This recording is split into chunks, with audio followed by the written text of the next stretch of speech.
Hi, this is Deepti. Welcome to my channel. ఈరోజు నేను మీకు కోల్డ్ అండ్ కఫ్కి వాటి వల్ల వచ్చే ఫీవర్కి రెమెడీ చెప్తున్నాను. ఇంటి చిట్కా. దానికి కావాల్సినవి 10 తులసాకులు, చిన్న అల్లం ముక్క, 5 మిరియాలు. ఈ అల్లం ముక్కని మిరియాలని చిత్తకొట్టు పెట్టుకోవాలి. ఈ తులసాకుల్ని నీట్గా క్లీన్గా కడిగి పెట్టుకోవాలి. ఫస్ట్ తులసాకు తీసుకునేటప్పుడు ముందు చెట్టుకి నమస్కారం చేసుకొని తగ్గిపోవాలని తీసుకోండి. అలాగే చేయాలి. ఏ చెట్టుకి ఆకు కోసినా కానీ ఇవి తీసుకోవాలి. ఇందులో ఒక గ్లాస్ వాటర్ పోస్తున్నాను. ఇంత గ్లాస్ వాటర్, 1/2 కిలో ఉంటుంది ఇది. ఈ గ్లాస్ వాటర్లో స్టవ్ వెలిగించాను, తర్వాత వాటర్ పోసేసాను. ఇందులో మనం తీసి పెట్టుకున్న 10 తులసాకులు, 5 మిరియాలు, చితక్ కొట్టిన అల్లం ముక్క వేసేయాలి.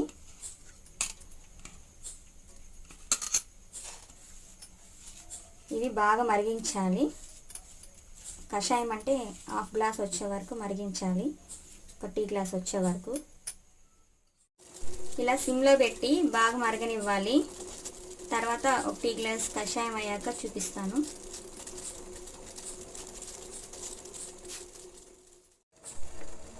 కషాయం రెడీ అయిపోయిందండి.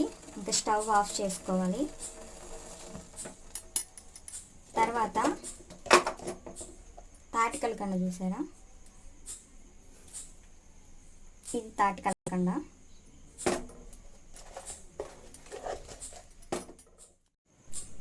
ఈ టీ గ్లాస్లో 1/4 స్పూన్ వేసుకోవాలి తాటికలకండ.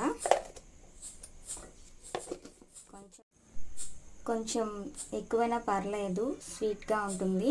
లేదు మేము ఘాటుగా తాగగలం అనుకుంటే ఈ తాటికలకండ లేకపోయినా అవసరం లేదు. లేదంటే ఈ తాటికలకండ లేకపోతే తేనె కూడా వేసుకోవచ్చు.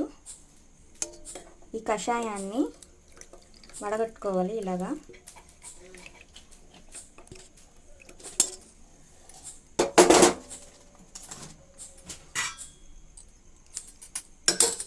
చూడండి, టీ గ్లాస్ వచ్చింది.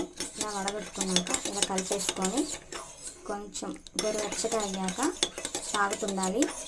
ఇది ఎప్పుడంటే ఎర్లీ మార్నింగ్ తీసుకుంటే చాలా బెటరు, రిజల్ట్ బాగుంటుంది.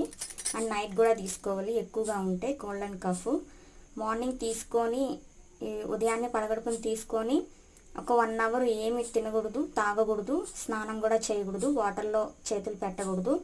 అండ్ ఎక్సలెంట్గా పనిచేస్తుంది ఈ రెమెడీ. మా వీడియో కనుక మీకు నచ్చినట్టయితే లైక్ చేయండి, షేర్ చేయండి, కామెంట్ చేయండి. మరిన్ని వీడియోస్ కోసం సబ్స్క్రైబ్ చేసుకోండి. Thank you for watching.